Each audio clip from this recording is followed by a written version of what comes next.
तोशाम से विधायक किरण चौधरी ने आज कांग्रेस पार्टी को छोड़कर भारतीय जनता पार्टी को ज्वाइन किया। उन्होंने नई दिल्ली भाजपा के मुख्यालय जाकर भाजपा को ज्वाइन किया। उनके साथ उनकी बेटी श्रुति चौधरी भी मौजूद थी। उन्होंने भी कांग्रेस पार्टी को छोड़कर भारतीय जनता पार्टी को ज्वाइन किया। इन दोनों नेत्रियों के भाजपा में जाने पर महेंद्रगढ़ से विधायक राव दान सिंह ने अपनी प्रतिक्रिया व्यक्त की। भारतीय जनता पार्टी आज ज्वाइन की है किरण चौधरी और श्रुति चौधरी ने। ये बहुत लंबे समय से इस तरह की अटकलें लगाई जा रही थी, क्योंकि उन्होंने पिछले राज्यसभा के चुनाव में जिस तरह की मतदान के अंदर हिस्सा लिया था और उसके बाद से चर्चाएं शुरू थी और हम एक वोट से हार गए थे। उन्होंने खुद एडमिट किया था कि मैं एक टिक मार्क किया और मैं आ गई। तो वो एक बात बड़ी निश्चित तौर पे थी कि इनका मन जो है ना निश्चित तौर पे बीजेपी की तरफ से मिला हुआ था।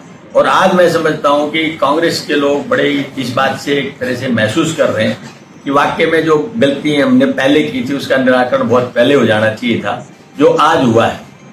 और ये बात एक मिली भगत की राजनीति करने की थी। आज से नहीं, पिछले 14 से 19 से और अब 24 आ गया। तीनों चुनावों के अंदर इसी तरह की घटनाएं घटी हैं कि कांग्रेस पार्टी के उम्मीदवारों को मुखालफत करके उनके चुनाव में उनकी शिकस्त कराने का प्रयास करना और अपने तौर पे सिर्फ अपनी सीट को बचाने के लिए काम करना। हमारे 9 विधानसभा में से सिर्फ 2 सीटें थी हमारे पास, एक मेरी एक उनकी, और उन्होंने हमेशा भाजपा से मिली भगत करके काम किया। ये काम मैं समझता हूं उन्होंने किया, वो पार्टी विरोधी था। और मैंने कहा कि पार्टी के इस चुनाव के अंदर भी उन्होंने जो भी तरगात कर सकते थे वो उन्होंने किया। आदमी विपक्ष में कोई हो सामने लड़ सकता है, लेकिन भीतरघात करने वाले के लिए लड़ने के लिए बहुत सारी चीजें देखनी पड़ती हैं कि कौन व्यक्ति है जो काम कर रहा है। अब वो चेहरे बेनकाब हो चुके हैं, आम आदमी भी ये बात समझ चुका है। और मैं समझता हूँ भिवानी की राजनीति, भिवानी महेंद्रगढ़ पार्लियामेंट की राजनीति एक तरह से नए सिरे से उभर करके आएगी।